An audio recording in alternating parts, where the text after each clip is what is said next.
سلام، آداب، نمستے، ست سری اکال۔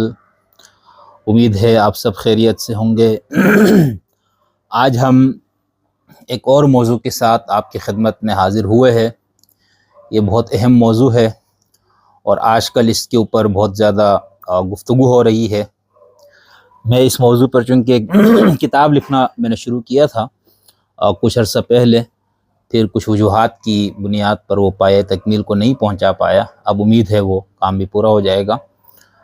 تو پھر اس کے حوالے سے میں نے کچھ مواد وغیرہ جمع کیا تھا، تو آج کی گفتگو میں اسی میں سے کچھ چیزیں میں آپ کے سامنے پیش کروں گا، اور وہ موضوع ہے مسجد اقصیٰ۔ ابھی جو جس تناظر میں یہ بحث جاری ہے، اور پہلے بھی جب اس پہ بحث زور پکڑتی تھی تو وہی تھا، وہ فلسطین اور اسرائیل کا معاملہ، اور وہاں پر جو جنگ شروع